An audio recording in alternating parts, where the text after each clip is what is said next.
मुख्य प्राण का उद्गान, उसका पाप युद्ध न होना तथा उसकी उपासना का फल। वाघ आदि देवताओं की उपासना करने पर भी मृत्यु का अतिक्रमण करने में किसी को अपना सहायक न पाकर देवताओं ने क्रमशः फिर अपने मुख में रहने वाले प्राण से कहा कि तुम हमारे लिए उद्गान करो। तब बहुत अच्छा, ऐसा कहकर इस प्राण ने उनके लिए उद्गान किया। असुरों ने जाना कि इस उद्गाता के द्वारा देवगण हमारा अतिक्रमण करेंगे, अतः उन्होंने उसके पास जाकर उसे पाप से विद्ध करना चाहा। किंतु जिस प्रकार पत्थर से टकराकर मिट्टी का ढेला नष्ट हो जाता है, उसी प्रकार वे विध्वंस होकर अनेक प्रकार से नष्ट हो गए। तब देवगण प्रकृतिस्थ हो गए और असुरों का पराभव हुआ। जिस प्रकार जानता है वह प्रजापति रूप से स्थित होता है और उससे द्वेष करने वाले भ्रातृव्य आदि का पराभव होता है। तदनंतर उन्होंने आसन्ने अर्थात आस्य में रहने वाले अर्थात मुख अंतर्गत छिद्र में स्थित प्राण से ये कहा कि तुम हमारे लिए उद्गान करो। तब तथा स्तु कहकर अपनी शरण में आए हुए देवताओं के लिए उस मुख्य प्राण ने उद्गान किया। इत्यादि सब प्रसंग पूर्ववत समझना चाहिए। असुरों ने जो दोष के संसर्ग से रहित था, उस मुख्य प्राण को पाप से विद्ध करना चाहा। अपने अभिनिवेश रूप दोष के कारण वाघ आदि में उनकी गति हो गई थी, किंतु उसी अभ्यास की अनुवृत्ति से मुख्य प्राण के साथ संसर्ग करने को उद्यत होने पर वे नाश को प्राप्त हो गए अर्थात विध्वंस हो गए। किस प्रकार विध्वंस हो गए, इस विषय में दृष्टांत दिया जाता है। स यथा, जैसा कि वह दृष्टांत थे।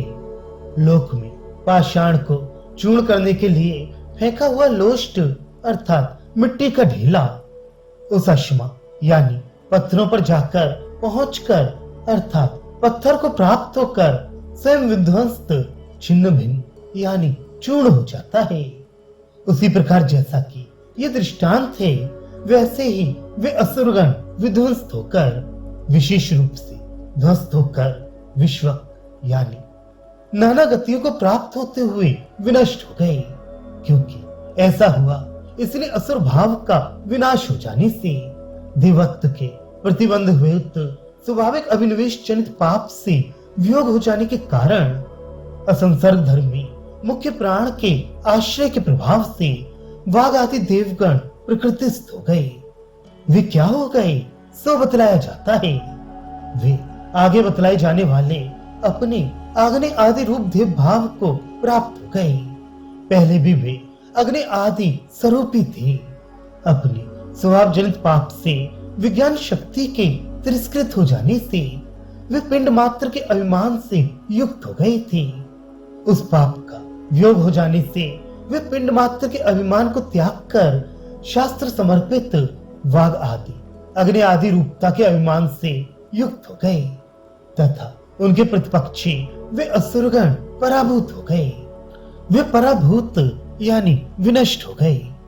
जिस प्रकार पूर्वोक्त कल्पना के अनुसार वर्णित पूर्व यानी भूतकाल के यजमान इस आख्याय का रूपा श्रुति को देखकर उसी क्रम से वाघ आदि देवताओं की परीक्षा कर उन्हें अभिनिवेश जनित पाप के संसर्ग रूप दोष के कारण त्याग कर जो दोष का आश्रय नहीं है, उस मुख्य प्राण को ही आत्मभाव से प्राप्त हो आध्यात्मिक पिंड मात्र से परिच्छिन्न वाघ आदि में आत्मत्व का अभिमान छोड़कर वाघ आदि की अग्नि आदि रूपता विषयक शास्त्र प्रकाशित विराट पिंडाभिमान यानी वर्तमान प्रजापतित्व को प्राप्त हुआ था।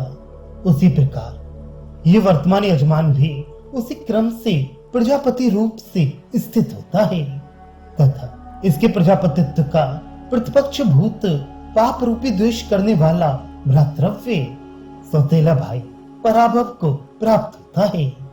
भरत आदि के समान कोई कोई भ्रातृव्य द्वेष न करने वाला भी होता है, किंतु जो इंद्रियों के विषयों की आसक्ति से होने वाला पाप रूपी भ्रातृव्य है, वह द्वेष्टा ही होता है।